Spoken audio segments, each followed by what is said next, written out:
جو اپنی جاب سر انجام دے رہا ہے، جو اس کی جاب ڈیوٹی ہے، ایک تو یہ ہو گیا آپ کے ورک پلیس کے کام یا آپ کا کاروبار یا آپ کی نوکری، اس میں جو آپ کی ذمہ داریاں ہیں ان کو احسن طریقے سے سر انجام دینا. کیا اس میں یہ بھی چیزیں آتی ہیں کہ جو ہماری ڈیوٹیز ہیں، جیسے اپنے ماں باپ کی خدمت کرنا، ان کی عزت کرنا، ان کا حق جو ہے وہ ادا کرنا، ہمارے پہ جو ذمہ داریاں ہیں، اگر ہم اس میں بے ایمانی کر رہے ہیں تو کیا یہ چیزیں بھی بے ایمانی کے زمرے میں ہی آئیں گی کہ جو ہمارے حقوق ہیں،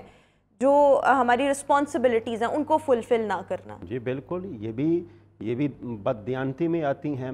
یعنی کہ دیانتداری کے نہ ہونے میں آتی ہیں. اللہ کے پیارے رسول صلی اللہ علیہ وآلہ وسلم نے یہاں تک فرمایا کلکم رائن وکلکم مسئول عن رعیتہ. یہ حدیث پاک ایسی ہے،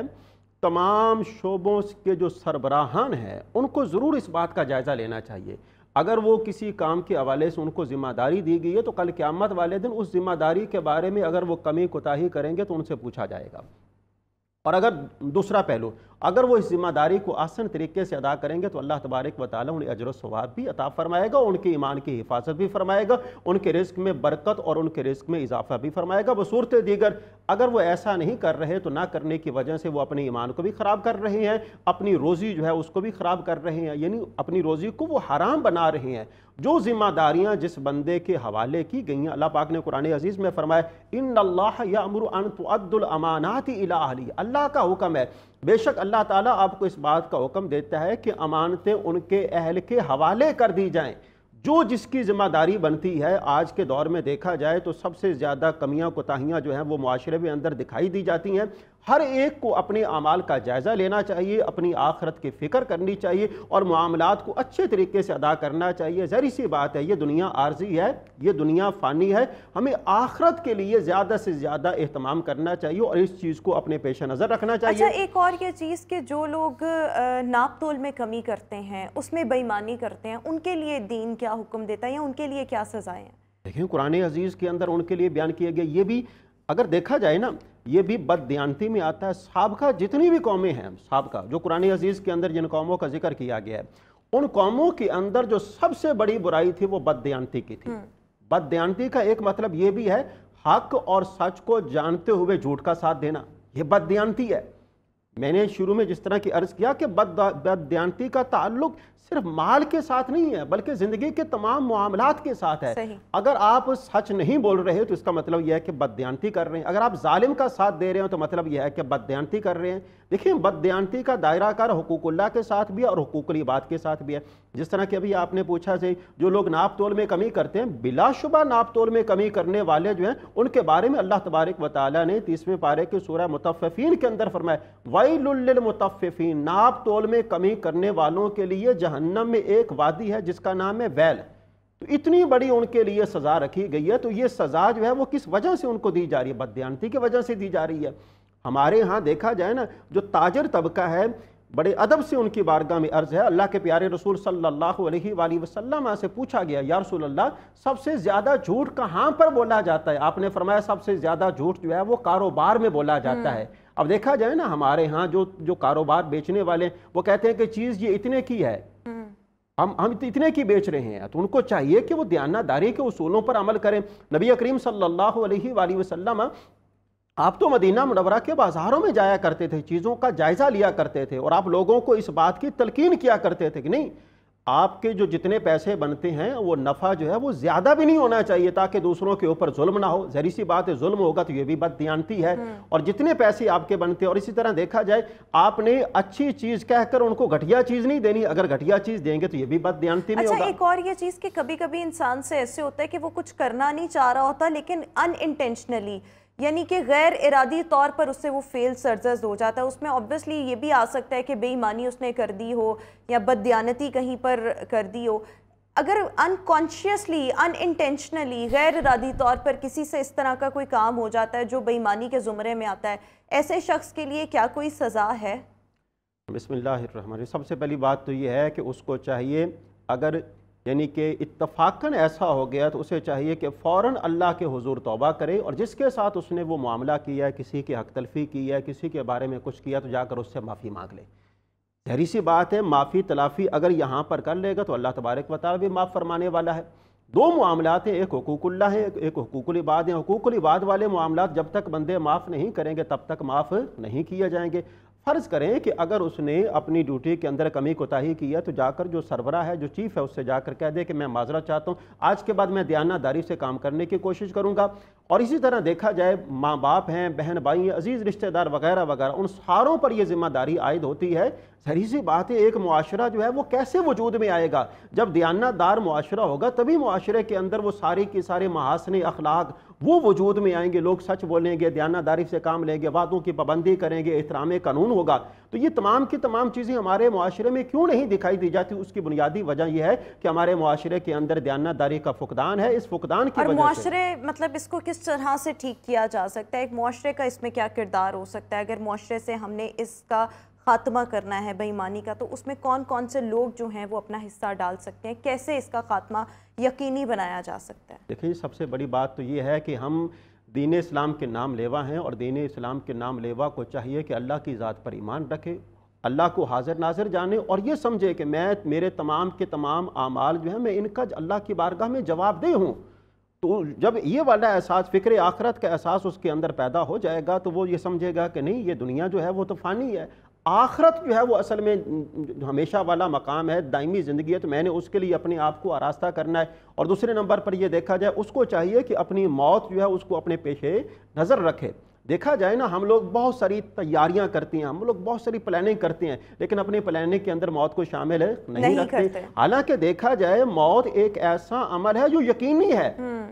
کسی وقت موت آ سکتی ہے۔ آج ہم یہاں پر بیٹھے ہیں، ہم میں سے کوئی آدمی کسی کو کل کی ضمانت نہیں دے سکتا۔ تو ہمیں چاہیے کہ اللہ کی ذات پر ایمان رکھیں۔ دوسرے نمبر پر یہ ہے کہ ہمیں چاہیے کہ اپنی موت کو پیش نظر رکھیں، اس کو یاد رکھیں۔ اللہ اور جب انسان میرے خیال میں اپنی موت کو یاد رکھتا ہے نا، تو وہ برائیوں سے بھی، حرافات سے بھی محفوظ رہتا ہے۔ تو یہ چیز بہت ضروری ہے کہ ہر وقت آپ کے دماغ میں یہ خیال رہنا چاہیے کہ پتہ نہیں انسان کو ہمیں اگلی سانس آنی بھی ہے یا نہیں ہے، کیونکہ ہم اپنی سانس کے لیے بھی اللہ کی رحمت کے محتاج ہیں۔ سو جب ہم اپنے دماغ میں یہ چیزیں رکھتے ہیں تو آٹومیٹیکلی انسان جو ہے وہ برائیوں سے دور رہتا ہے، اس میں بددیانتی بھی آتی ہے، بے ایمانی بھی آتی ہے۔ بہت شکریہ مفتی یاسین نظامی صاحب ہمارے ساتھ شو میں موجود تھے۔ ویورز، اسی کے ساتھ ہی ہمارا آج کا شو اپنے اختتام کو پہنچا۔ انشاءاللہ آپ سے ملاقات کریں گے اپنے نیکسٹ پروگرام میں۔ آپ سب اپنا بہت خیال رکھیے گا۔ مجھے دیجیے اجازت، اللہ حافظ۔